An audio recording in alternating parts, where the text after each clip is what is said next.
Okay, how many of you, oh, I recognize you too. How many of you guys saw me yesterday?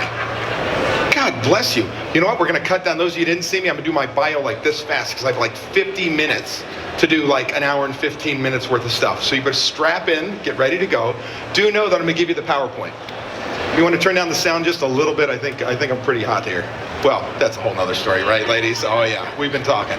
All right, so here's the deal. My name is David Scott Peters. My company's called TheRestaurantExpert.com. We help independent restaurants not only survive, but thrive in the sea of chain restaurants out there. We're going to love our guests, love our employees, but we're going to do what they do well, and that's make money. This presentation is about taking your #1 sales tool and have it make money for you. All too often in your restaurants, I see some of the worst menus. I am, by the way, the Mark Twain of menus. I've never met a menu I like. There is the ability to improve every single one of your menus. You will never be finished. But many of you make the same dumbass mistakes every other restaurant does because you think that's what we're supposed to do in the industry. So I'm going to bust that up. And I'm going to tell you that we have to engineer these things to actually change our bottom line. Not what do I want to make? What do my customers want to buy? Where do we put it that they buy it more than anything else? Does it make us more money? Is it a lower food cost? What is our goals? That goes back to those of you who saw me yesterday, why the budget is so important. Now, I'll give you a brief history on who I am, not quite as long as yesterday because I've got a lot of information. No, I grew up in my family's restaurant and catering business in Linwood, New Jersey, where I worked for my mother. I often refer to as the toughest manager I know. Really was, right? If anybody's worked for your parents, you understand. I then took those skill sets, worked for a company called Coyote Springs Brewing Company Cafe, early 90s, when brew pubs were opening 1 a week. Right? That never left here, but back home in Arizona, it was there. Well, first location, cash cow. Second location, a hole in water in which you throw money. It's like owning a boat. And as things went wrong, I developed what I call my restaurant operational smart systems. These are restaurant systems that are simple, measurable, applicable, repeatable, trainable. And the key with any systems are they have to be simple or no one's going to use them. They have to be trainable or you can't get anyone to use them. And that's really important to understand when you start to put training systems in your place. Well, while I left there and went to a company called Famous Sam's, a 30-unit restaurant sports bar chain, as a franchisor. We opened 8 stores. I had an operations team. We're going gangbusters. The guys who bought the company damn near bankrupted it. As management left, I went and taught at Scottsdale Culinary Institute, management, human resources, wines and spirits. So do know, for my friends who saw me yesterday, I cannot cook. I'm not a chef. Don't talk to me about food quality. But do know I can run any one of your kitchens with the right systems in place. I can order based on par levels, budgets, schedule. I can open and close stations based on checklists. There is a system, a process, a way I can manage that. What I can't do is teach somebody how to cook. Okay? While I was teaching, I was consulting for the minority shareholders of Famous Sam's who asked me to come back. About a month before my first child was born, I said, okay. I walked into a disaster. The company should have been bankrupt. I was given the goal to turn the company around and sell it in 5 years. I missed that goal by 3 months. I know what it is to be an independent operator. I know what makes the chain successful. As I started off with, it's my job to give you those same systems and tools that chains use without losing your independence. We love our guests, we love our employees, but we are going to make money. Those of you who were with me yesterday, we talked about changing your culture. You as owners, as general managers, management, you have to change your mindset. It's okay to make money in this business. And in fact, it's required. Because that's how you stay open or there for your guests while your employees have jobs. But more importantly, you need to take care of you first. What are we going to go through? For those of you who were here yesterday, we're going to talk a little bit about recipe cards. I'm going to go a little faster on it than I did yesterday because I want to get into what we do with recipe cards. How we bust the menu costing myth. How you decide where to put things to make more money in your business. How to analyze all of your numbers. Ultimately, how do we make more money? Do know your restaurant has this menu, and that menu is the heart of your business. It has everything to do with the decor you chose, the style of service, your price point, quality of product. It's literally who you are. Your menu is the heart of your business. If you do not have accurate, up-to-date recipe costing cards, know what every item costs you, you're filling your veins with cholesterol. You're choking that heart off, you are killing your restaurant. Do you understand? Your menu, it all starts there. Your sales tool. right? We're not training our people well enough in our industry, especially as independents. They're not great salespeople. We want them to be. You have to train them. Some of you probably have great salespeople. Most of you think, if it's not on the menu, if I don't put a feature sheet in, they're never going to know. My customers aren't going to know that it's not going to get sold. So if this tool is so important, why is it that we just kind of half-ass them? Oh, I don't want to pay a menu company, so I'm going to put it in Word. And it looks like 1984, Publisher came out, and you use 25 different fonts and great little graphics, and you go, what is this? Oh, isn't it cute? Isn't it great? I don't want cute. I'm going to be 50 years old this year, and I refuse to travel with my readers into a restaurant. When you see my ass with my phone and I light it up, you know you got a problem. You're making it hard for me to come spend money in your restaurant. You know what I'm talking about, right? When you see old-timers like me go and hit that flashlight, you've got a design issue. You've got a flaw. You make it hard for me to come back. And you know what? I might not come back because I'm too proud. Because I can't make my arms long enough. You understand? It's a sales tool. Don't make it hard for me because it's cute. So, I have a group of restaurant owners called an elite group. We meet about 22 restaurant owners. We meet on a quarterly basis. Annually, we have what we call our menu meeting. The old timers love when we have somebody new because we bring in somebody's new menu and I beat the living snot out of them. This menu was so bad, I threw it over my shoulder, said it sucks, you need to start over. I don't care if you like me. I want you to, it's my personality, but I really don't care. What I've got to do is get you off a dime. I later learned about a year later that they thought that would be their last meeting with me because I was such a son of a bitch. I don't care. By the way, when I start talking about your menu, do you know what I'm doing? Do you know why you all get defensive? When I start criticizing your menu, what's wrong with it? Why? It's your baby, man. It's you. I'm kicking your baby. It's your restaurant. Your menu is your restaurant. Would you agree with that? Then why don't we take care of it? Why don't we be good parents and raise it to be a good menu, not the shitty menu? So here we go. Look at this. Look how close all these items are. Look at this. Oh, ... $, bold $, price. Oh, thank goodness. I know how much that costs. Can you see? You ever open up email full screen? What do? You immediately bring it down small because you hate reading all the way across that screen. Yet we do this with our menus. This is a lunch menu. By the way, we're later going to look at this and I'm going to say crab cakes. Wait, where are my crab cakes? Crab cakes, Maryland crab cakes, $10. Watch later on. This is the dinner menu. Before, they had a 33% food cost, 24% labor cost, $2.5 million restaurant. Oh, by the way, that's not total labor cost, that was the kitchen. They built the Taj Mahal of kitchens. They had a station like a bowling alley. And every station needed a cook, didn't it? No, it didn't. They had the cleanest freaking kitchen in the world because they had nothing to do but clean. It was wonderful. Watch this, after.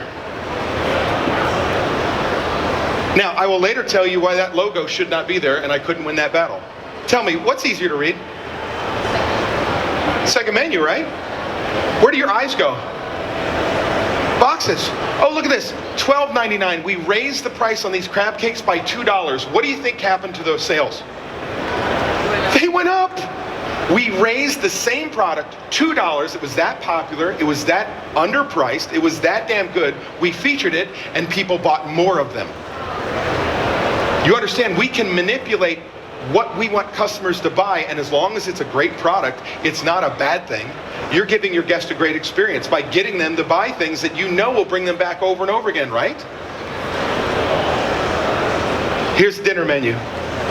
After 27% food costs, 11% labor costs. Forget about labor. For most of you, we'll probably save about a point in labor. Because we can see where, like, sautés getting their ass handed to them and Fry Guy's picking his butt. You can literally start to rearrange your menu to change your labor. You understand? I can not only look at the bottom line profitability on food costs, but I can say this station is overloaded. How do I move that over to garde manger? I can do that with eye movement. I'll show you how we do that. But look at this.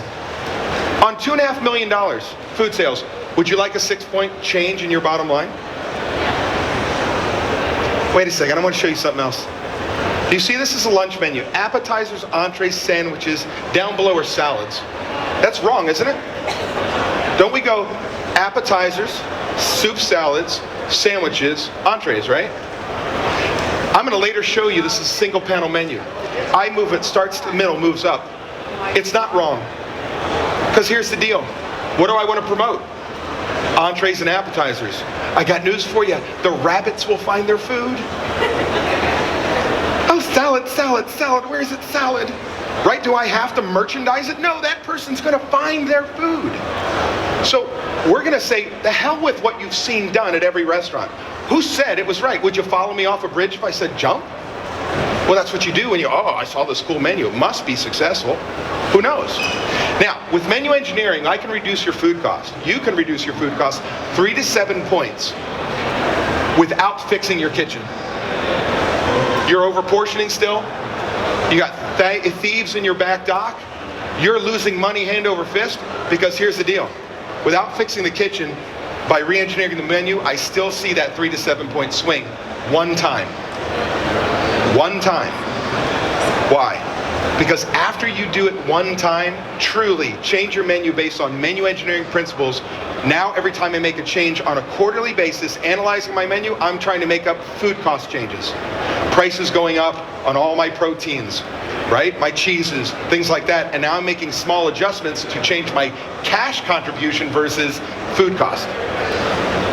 So, know you get to do this once. For those who were here yesterday, we're going to review this.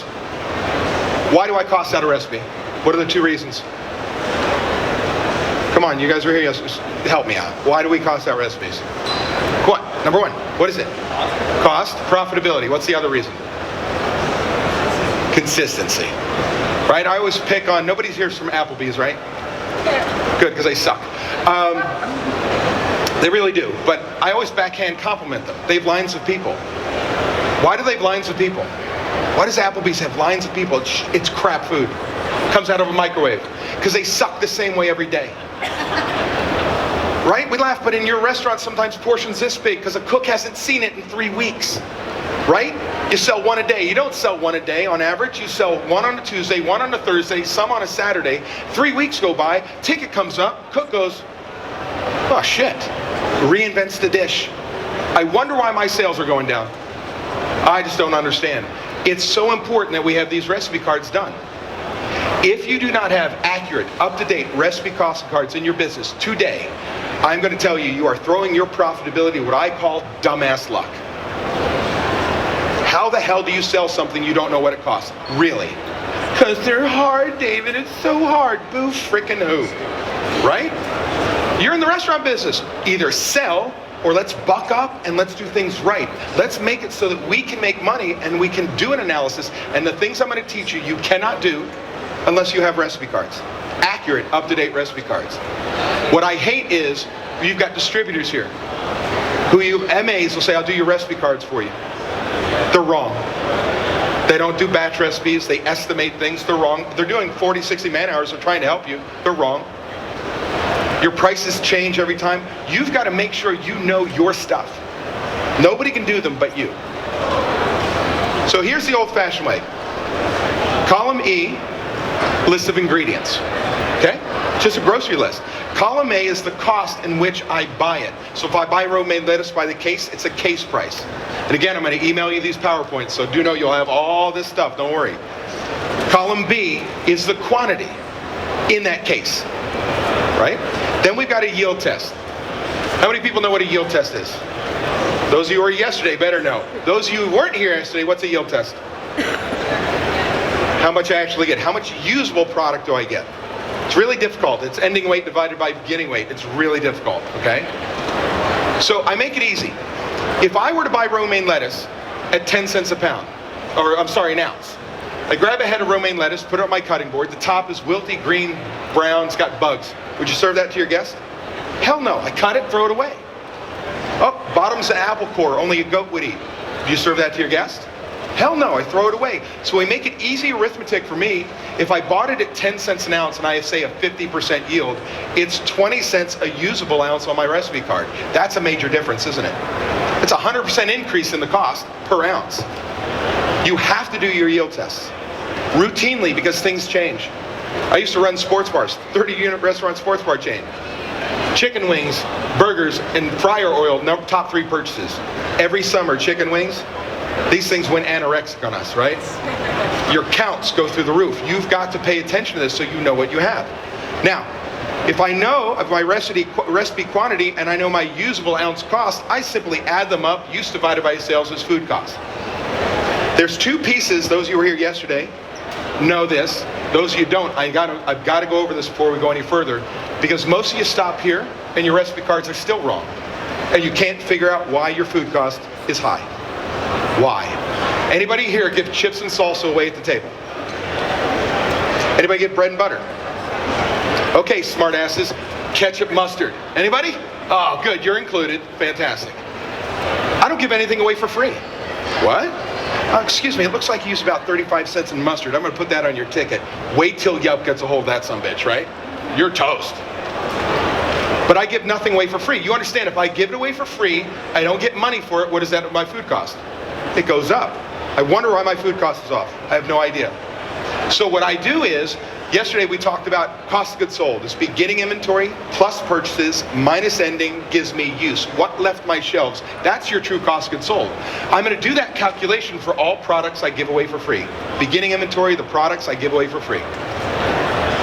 Purchases or prepped items I give away for free. Add those together, that's what I could have given away. Take an ending inventory of those products I give away for free. It'll show me how much free product left the shelves. Now I go to that expensive cash register called a point of sale system, I run an item by item sales mix report, a PLU report, a velocity report, I don't care what the hell you call it. How many entrees only did I sell? Take that number, divide it into the dollar value of what you gave away for free. Come up with 25 cents, $1.25, $1.30, I don't care what the number is, guess what? It's now an ingredient on every entree recipe card. I charge the customer enough so that I don't give anything away for free. Every entree is going to be costing more because isn't that who gets the free stuff? That is a game changer. For those of you who think, and you're rattling your chef, your kitchen manager, why is your food cost high? Why is your food cost high? I don't freaking know. As you're giving away products for free. Huh, I wonder. I don't get money for that. Does that make sense? It's really important you understand that so you have accurate recipe cost cards. Then we moved into spreadsheets. That's the old thing, right? Calculator and pencil. Unfortunately, many of you still use that calculator and pencil and you're estimating. I generally know what my protein is. You generally aren't making money you deserve. This is a business of pennies. You can't generally or estimate anything. You have to know what it costs. So here we are. We start with a batch recipe. A batch recipe is an ingredient, side dish, soup, salads, anything that you make, dressings. You're the manufacturer, right? Do me a favor, give me a 10-minute warning because I did not start this. Thank you. So, anything that I make is an ingredient. You need to document all of your batch recipes before you ever start anything else. And the reason being is, often we'll start that barbecue chicken sandwich. We've got the bun, that's easy. 25 cents. We got this 6-ounce chicken breast. We know what the cost of that is. Oh, then we have bacon. Oh, bacon I cook off and I buy it by the pound, but I use it by the each. So now I get a batch recipe. What's my average count in this 40-pound slab of bacon? Oh, barbecue sauce. Damn it, I got to stop. I go back and I do the barbecue sauce recipe. Then I come back. Oh, make my own onion rings. I put that on there. Oh, I go back, I make my onion batch recipe. Then I have a recipe for the batter. Then I have a batch recipe for how many rings I get out. Then I've got the finished batch recipe of the completed onion ring. And then I go back and I've got other side dishes. And you go, oh, it's so hard. No, it's not. You're just not following a system. You're just starting willy-nilly. So here's what you do. You go back to your restaurants, you grab your menu, and you start at the beginning. And you write down all the batch recipes you have as ingredients in every one of the dishes. Create a checklist. Do know that, like chicken wings, who sells chicken wings? Okay, you may have 9 batch recipes before you even get started. Chicken wings, buy them by the pound, sell them by the each, right? That's a batch recipe. Got to do average count. I got to count like 5-6 cases. Got to do that quarterly. Oh, got 5 sauces. There's 5 batch recipes. Make my own ranch dressing. There's a batch recipe. Oh, I'm still giving them carrots and celery, even though they're throwing that away. I have 9 batch recipes before I ever put 12 chicken wings on a plate. This is what stops us. So start with that checklist. You should document that checklist, meaning write down all your recipes within 1 week. Why? 2 maybe because it's so hard. You're so busy, I know. Why should you be able to write them down? I didn't say cost them in 1 week. These are side dishes, soup, salad. Why? You make them every week. If you don't, your food sucks and you're going to kill someone. Right? It's a batch recipe. It's an ingredient that you manufacture. So get your ass in there, and if you have to say, cook, stop, wait, weigh it, write it down. Stop, wait, weigh it, write it down. That's what you need to do. Get it out of somebody's head. That one prep cook that, God forbid, she gets hit by a truck. When all that goes away, that's not a system. Now, I add all the product up. I come down here, I have $31, but I also have how many ounces it yields me. 205 ounces divided into $31 says that it's 15 cents a usable ounce for my melted cheddar. Now I can have a dish that has 2 ounces, 4 ounces. I know the cost. You understand why you have to do this? You have to say, what is the cost of that soup? What is the cost of that dressing? What is the cost of anything that you manufacture? Otherwise, what do you know? You don't know. What are you going to guess? Oh, I think it's about 15 cents. This is not a guessing game. Now, item recipes, we sell. Go through the same process. We know the cost, but it's $1.53 divided by $7.99, use divided by sales. It's a 19% food cost. That's easy. Is that hard? I mean, honestly, list out ingredients. What's difficult is, it's a spreadsheet. Things change. When do your prices change? Your vendors, when do they change? Every frickin' delivery. You understand, you're gonna spend 40, 60 man hours, you're gonna do it in a spreadsheet, and they're wrong. As soon as you're finished, they're wrong. Because 5 proteins changed, cheese went up, something went up, everything goes up. In fact, I call it locusts. Locusts. Come on, your MA walks in on a quarterly basis, goes, man, those cows in Canada ate locusts. They're mad. Price of beef through the roof. Oh, there were locusts down in Florida, and the citrus crops were wiped out, and citrus is through the roof, right? There's locusts all the time. It's just an excuse. There's always something in the commodities market that's going to go through the roof, right? You've got to be able to react to that and understand. 3 years ago, pizza business in the summer had record flour prices, record cheese prices, and if you couldn't change your menu, you took it in the shorts. What happened this last year? Who has a breakfast place? Who felt that? Oh my goodness, eggs, 400%. And if you didn't change your menu, you just saw this drain of your money going down, right? Down, down, down. We've got to know what that impact is, what changes we need to make. Can't do it without recipe costing cards. Make sure you document them is the way you're making them today. All too often you guys go, oh, sit at a table. I remember making this 5 years ago. It has a 6-ounce chicken breast, it has a bun, it has 2 ounces of bacon. When really they're putting 4 slices of bacon on now. And they're not putting 5 ounces of French fries. Oh no, we're culinary artists in the casual concept, right? It means I got a big plate, I fill it with my eyeballs with French fries. Right? I'm doubling French fries. All of a sudden there's money going out the door. How are your cooks actually delivering that dish? That's what you need to document, because that's how we make an analysis. We may change it afterwards, but I got to know how they're doing it today. This is just a shot to let you know, I don't care if you use my software or somebody else's. You are now in a world where you have to have software. Because I just told you, your recipe cards are wrong. You spend all this time. I had people come up to me and say, David, recipe cards. It took me 40, 60 man hours. They're wrong. I'm going to wait 30 days, 90 days. Oh, no, no. I'm going to wait a year because it's another 40, 60 man hours to update all my spreadsheets. So what we did, and so what other companies have done as well, we've created an import system. If you get the Cisco's of the world to give you an electronic order guide or invoice, spreadsheet, you're going to grab it, upload it like you're uploading a photograph to Facebook. All your recipe cards are up to date. Next orders up to date. Next inventories up to date. That's where you have to be. Use technology to your advantage. Whether it's mine or somebody else's, today you need that for this one piece specifically. Now, when I was taught how to cost out a new menu, I was taught that you take the total cost of all the menus, items, the menu price, use divided by sales, food cost. Problem is, it was asinine and completely wrong. It's a scary term for those of us who, I didn't go to college, I work in a kitchen now because I didn't want math. Whatever. It's called a weighted average. Oh, that's scary. Basically, your ideal food cost, the way your kitchen is operating today, or your new menu, requires us to know what the cost of the recipe is, requires us to know what we're going to sell it for, and how many we sold.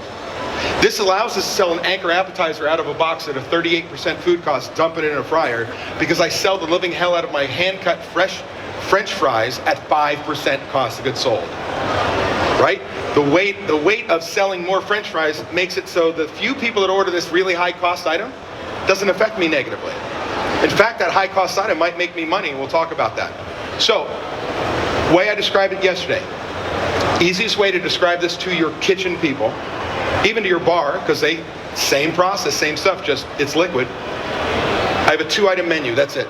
2 items. That's all I have on my menu. One is a 1% food cost, one is a 99% food cost. I sell 100 items in a month.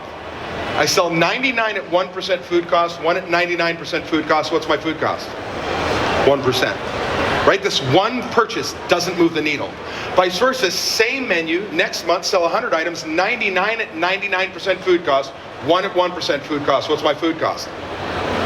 99%.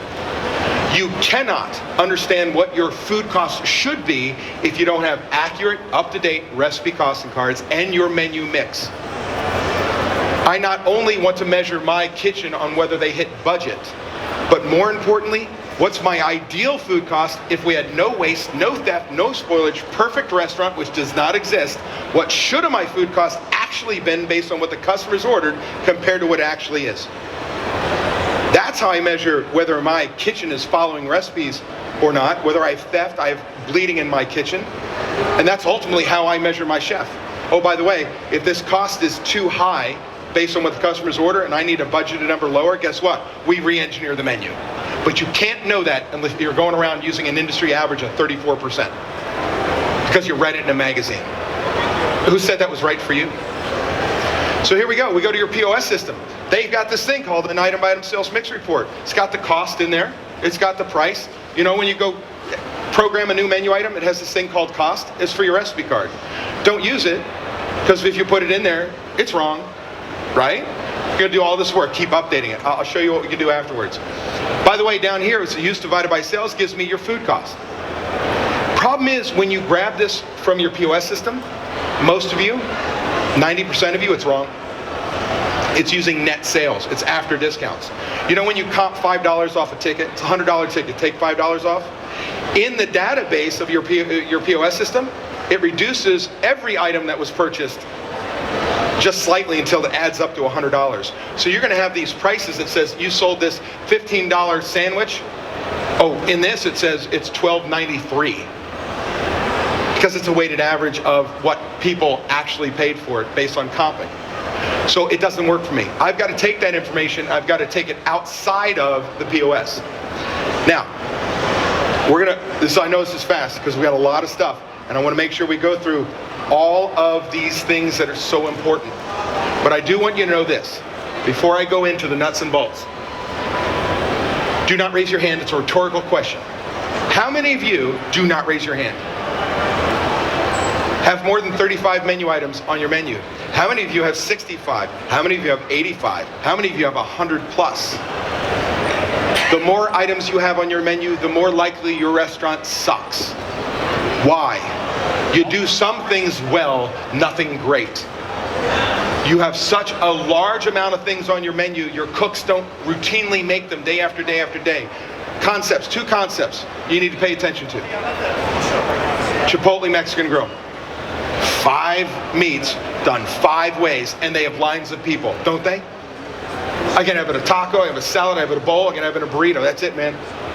And the lines of people. In-N-Out Burger. Yeah? What do they sell? A burger, cheeseburger. Oh, if you're an insider, you know how to order mustard, right? That's special. Nobody else can order that. You got to be an insider. French fries, milkshakes. Do they have lines of people? Like all day long. Do you ever go in there and go, where's the lull? And our restaurants are slow all day long. They're busy. Why? Because they are freaking fantastic at what they do, and they create a cult following. You've got to be great. In my world, I want you to have about 35 menu items. From a sports bar, max, I want to go about 65. That includes appetizers. That includes desserts. Less is better, folks. not more. You can't be all things to all people. Oh, a steakhouse open down the street. I don't want to lose business. I put a steak on there. And we just keep morphing our menu. Stop being all things to all people. Be great at what you do and have them come in for what you do. Stay on top of the trends. What's great is those magazines covers are about 10 years old. So, right, stay on top of the trends. Make sure your menu's not stale. There's got to be 25%, 10% minimum of your menu that routinely changes. We have our core items. We never lose those signature items. But we do want to make sure we change. Do you know what the other advantage of changing your menu on a quarterly basis is? Chefs, when do you get the best ingredients? When they're in what? In season. When are they cheapest? In season. That is absolutely asinine, isn't it? We can put out better product when we can change our menu and get it for cheaper, and it's better. Right? Let's do that. Desserts. You want to make more money? Sell desserts. Asterisk, maybe. Look, if I'm on a 2-hour wait, I'm not sitting my table there for another 35, 45 minutes so they can have an $8 dessert. Unless I'm selling port and I've got other things that I've got the high ticket and I'm going for it. So it means this, when you start selling people desserts, I might want to do it Monday, Tuesday, Wednesday, Thursday, and I tell my staff Friday, you want dessert? And that's it, it's a flyby. Or don't even offer it, because quite honestly, I got $200 table waiting for that table. Do I really want to delay it? Depends on what your operation is. You have to manage this process. And I will tell you this, if you really want to sell desserts, put it on a plate and put it in front of me. Like, one of my favorite restaurants, Okeechobee Steakhouse, West Palm Beach, Florida, has a 27-ounce bone-in ribeye, CAB beef. It is a fat man's dream. I love that steak. By the time I'm done, I'm just brrr. They go, you want dessert? I'm like, I know the servers. But no, they bring over the cart and go, whoosh. I want that one. Right? Bring 4 forks, but who's the lard ass that eats it? Right here. This guy right here. Oh, yeah. So, make sure if you want to change your bottom line, we can sell desserts. Pricing. Do I price, undercut everybody, be the dive bar? No, bad answer. Do I price like everybody? Bare minimum.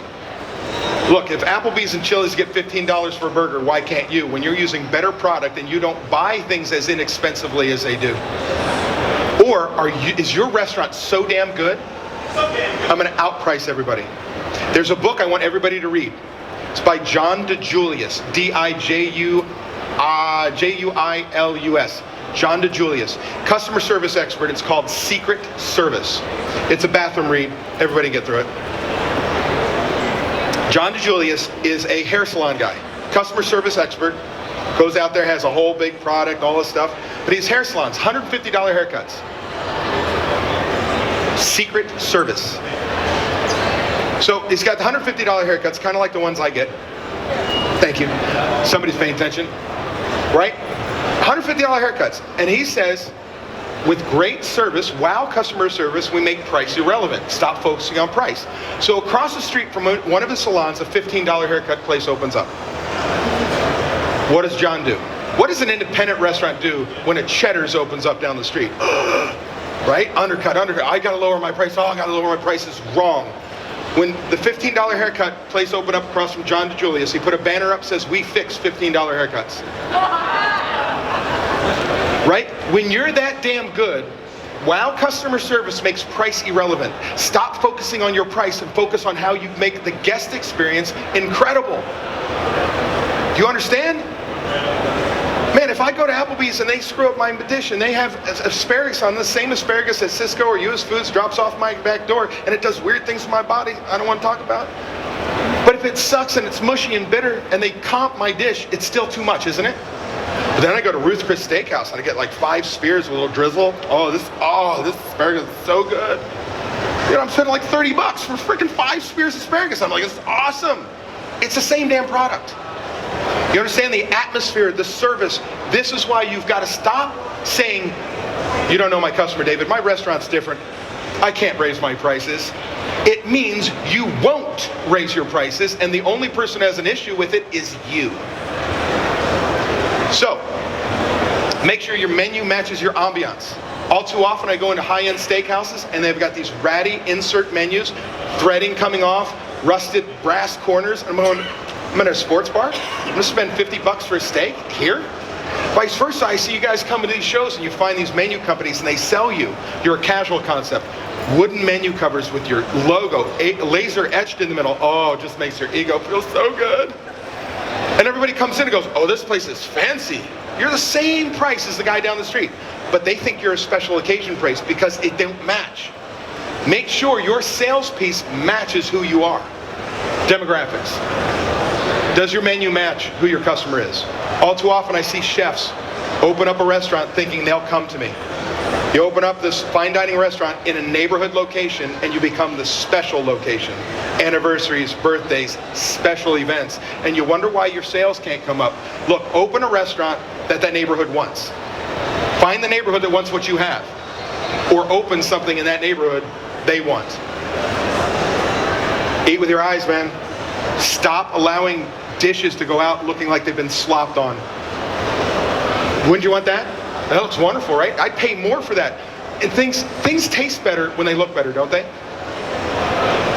We just had St. Patty's Day. Somebody here probably had some shepherd's pie somewhere. It could look like a BM, or I can have it upside down and all built up and layered. This one may taste better. The one that looks like an accident happened. And over here, this one is towered and looks chefy, all that wonderful, pretty stuff. I'm going to pay more for this. It's going to taste better, even though that one probably does. Because they took the care to say, look, isn't this wonderful? Are you doing that? It doesn't matter if it's a sandwich, right? Make sure it looks great. Price elasticity. When we do an analysis, we're going to look at the items that you spend the most, or I'm sorry, that customers buy the most of. And then we're going to raise the price on the top 1, 2, and 3 items. No questions asked. Sometimes $1 or $2. Why? If they're that damn good, they're that damn good at any price. It's not supply and demand, it's demand. Oh, by the way, when we do this right, it means I don't have to raise the price on all my menu items. Problem is, some of you in this room right now have not changed your menu items in 2 years. Your prices. You've got these laminated menus. Oh, God bless laminations. We'll talk about that in a second. All right?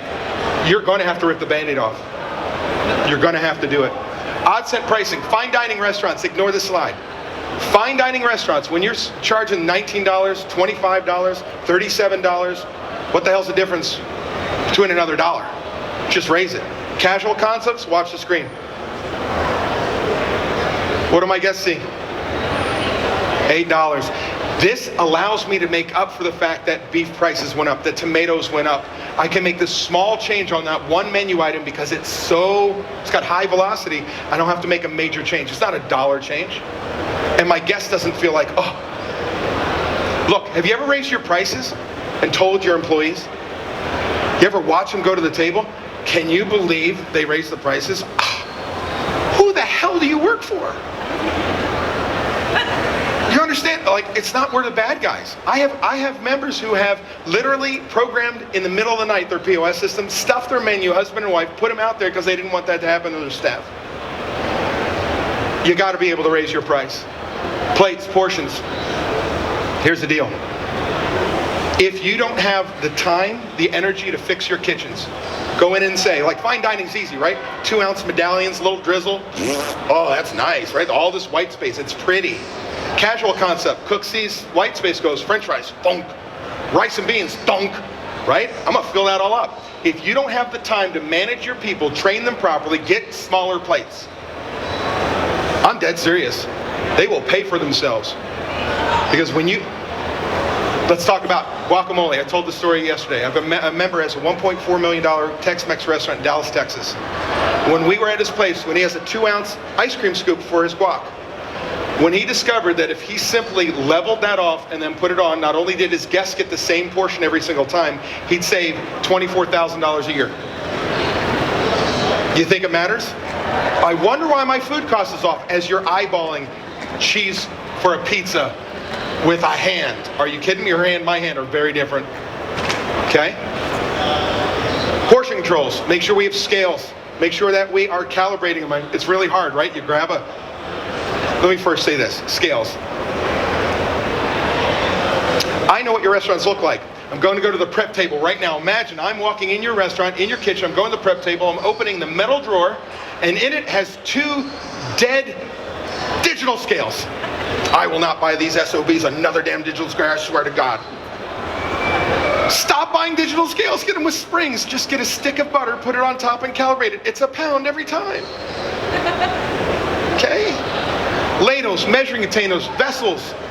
Make sure that whatever that portion size is, you are executing it every single time, not only for cost, but it's that consistency. That's what actually builds our sales. You have to get it into your kitchen manager or chef's head right now that recipe cards aren't about some BS work you're making him or her do. It's about, one, making sure we run profitably, and two, building our sales, because when they put out the dish the same way every single day, you will have loyal customers who come for that one dish all the time. You know it, you got favorite restaurants, and don't you order the same damn dish every time? Because it's that damn consistent. Let's do the same thing. Cash contribution. Do I want to sell a higher cost item or lower cost? Notice here, $7.44. I might want to sell this T-bone steak, but I manage it. You don't do it by accident. You look at your menu mix. Because why? It's going to reduce my labor cost. I have one cook that flips a burger. I make double the profit, even though it's a 42% food cost. Does it take two cooks to flip the steak? It takes the same cook. So yesterday we talked about a concept called prime cost. If you want to see me afterwards, I'll explain it to you, those who weren't here yesterday. Total cost of goods sold plus total labor cost. By having a higher ring at the register, even though it's higher food cost, it reduces my labor cost. You cannot pay attention to labor alone. You cannot pay attention to cost of goods sold alone. You have to look at them both. So if you want to learn more about that, I don't have a lot of time, we go to that. Monitor your garbage can. Do you have a lot of food in your garbage can? One of two reasons. One, your portions are too big. So guess what? I could, instead of raising prices, I could trim back 1 ounce of rice, 1 ounce of beans. And my customer wouldn't know the difference because there's too much food on the plate, and I can keep the price lower. Or does your food suck? Some of you don't know. Because this is what happens. Ready? I'm the manager, I'm the owner. I come into the kitchen and go, hey dude, can you make me something special? What the hell is special? You don't even eat your own food anymore. I wonder why people aren't eating here, as you don't even like your food. Make sure you're eating what you make. Here's where we start to, when we know what items cost us, when we know where it should be. Look at this, single panel menu. From the middle up, those of you who came in late, I'm going to email you the PowerPoint. You're good. Ready? Middle up. Remember that lunch menu? I said appetizers, entrees, sandwiches, then salads. I don't care if I sell them. Hell, you've got cooks that overportion the damn salads so you can run out. They hate making salads. 2-panel menu, upper left-hand corner down to 1/3 down on the right. Guess what? Everything right here. When I see you do appetizers, soups, salads, sandwiches, entrees, sometimes I get here and I see side dishes. Really? I'm going to take my #1 marketing space and put side dishes and sodas. You're killing me, right? Oh, 3-panel menu. Ready? 3-panel menu this way. Look at me. Opens this way, opens this way. There's 3 panels across. Watch the screen. Where do you want to put things if you want to sell them? Right here. Do you understand? This is where my food warning goes, my side dishes, this I don't care about. But look here. If I know it's got a great cash contributor, I'm putting my house features there, whatever it may be, that's going to raise my ring at the register, it's going to make me more money. You can decide, but you know what? I can't decide this if I don't have what? Accurate, up-to-date recipe costing cards. Can't do it. Someone in this room is going to want to come up to me and say, look at my menu. Can you help me fix it? I will ask you one question. If you ask me that question, do you have up-to-date current recipe costing cards? If you say no, my answer is no. Because I could kill you.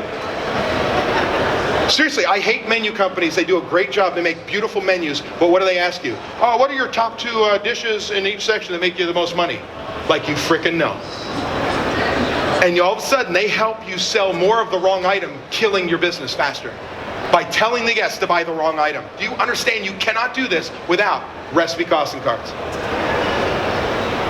Oh, by the way, 3-panel menu. In the back, it's a single panel menu. When I open it, it's a 2-panel menu. When I open it again, it's a 3-panel menu. I have to engineer for all 3. Descriptions. Fine dining restaurant. I can get away with what? I can get away with a grocery list. Duck confit, whatever. Fancy people. Chefies. I can't do that in casual concept. Breast of chicken sandwich, that's from a real menu. Lettuce, tomato, mayo, provolone cheese. Yay. What is that? It's a grocery list. I can go to the grocery store and make that. I don't want to spend that money for that. Or would you rather have a teriyaki chicken burger, a savory grilled chicken breast brushed with a sweet teriyaki sauce, topped with Hawaiian pineapple, melted cheddar? Yum. Don't give up on your damn descriptions. I see it. You're like starting your appetizers, you get down here and then you get really tired. And then you got nothing. Nothing. Nothing. Take the time to do so. Don't know what words to use? There's books you can get, but there's lots and lots of menus to steal. And what's beautiful about it, old timers, remember when we used to walk in and out of restaurants with menus under our coat? We don't have to do that now. They're on the internet. Right? Oh, remember? 1984. Freaking publisher. Stop. Don't get cute. Don't make it so hard. Oh, this is fancy. Isn't that cute? I don't want cute. Do you know what I want? Sales. Make it so I can easily read it. 3 fonts. No more than 3 fonts in the whole damn menu. I like a sans serif font, meaning no curly Q's. Sans serif, serif. That's easy to read. That's my personal preference. Again, I'm going to send you this PowerPoint so we have all this. Price list. Damn, the only thing missing here is the ... guiding my eye right to the price. When you have a menu like this, do you know what your guest does? You do, because you do it when you go to a restaurant. You decide how much you want to spend, and then you choose that item. They could have walked out and had the wrong item, the one item that would have hooked them, because they decided what they were going to spend. Stop. Studies have shown. How much time do I have? 5 minutes? Thank you. Studies have shown if I've got 10 items side by each for my friends from Philly, first, second, and last will sell the most. When we do an analysis, it's funny. Unless you have a dish that is just, by God, so good, everybody's ordering it, they're not even looking at the menu, this really plays out when you look at your menu mix.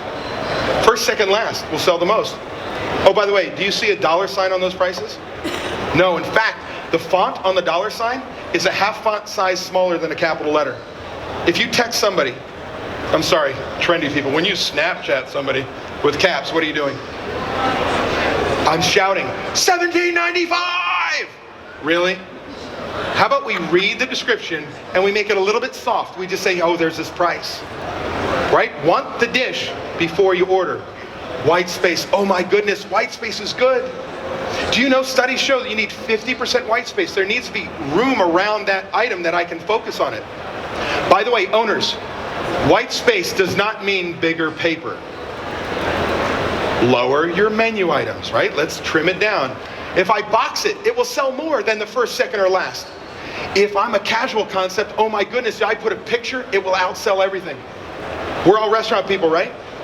So none of us have ever found ourselves at 2 o'clock at a Denny's. I was a hammy.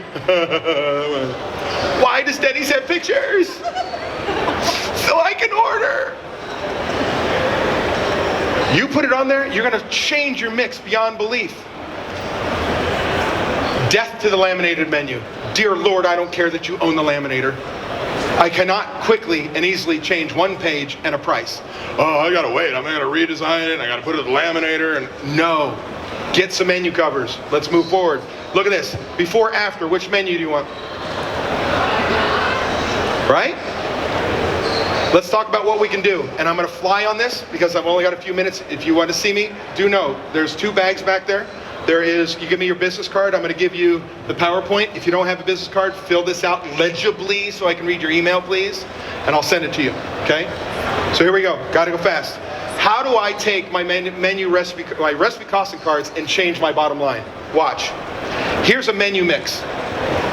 I can decide whether I'm going after food cost or cash contribution because I know, based on my mix, what my ideal food cost is. I know that if I've got a top seller, what am I going to do? Raise the price. If I've got a bottom seller that sells an average 1 a day, we know that's not true, is it? It needs to go away. If I lose, say 50 customers bought that over a 3-month period of time, I don't lose the item, I lose the item, but I don't lose the 50 customers. Where will they go? I take the 50 purchases and put them somewhere else. I go from a salmon salad, tuna salad. Where's the tuna salad customer going away when it goes away? Salmon salad. If I don't know, I'm going to divide it up my top 3 items. You make an assumption that guest bought something else, right? All all of a sudden, I can look at my bottom, get rid of them. Oh, I can add new items. If I add a new item, what do? I steal customers from other items. It's going to pull from these three items. I can re-engineer an item. Some of you look at me and go, I can't raise my chicken sandwich price. I can't do it. All right, scaredy pants. Take your mayonnaise, make it a chipotle mayo, call it something else. It's a new item, new price. Find a way to get her done. In this menu, on a 3-month analysis, we made a change of $53,000 to our bottom line every quarter. You can do this only if you have what? Recipe costing cards. Up to date menu mix. Here's the deal. This was just 2 months ago. Oldest bar, one of the oldest bars in Buffalo, New York. Pub. Doesn't that look like somebody's menu in here? Right? Oh, I love the whiteout change price. Oh, that's good. That's how we change prices, a little whiteout. There's a new menu. This menu change is a 4-point drop on a $2 million restaurant. We're predicting $136,000 in additional bottom line profitability. And you know what?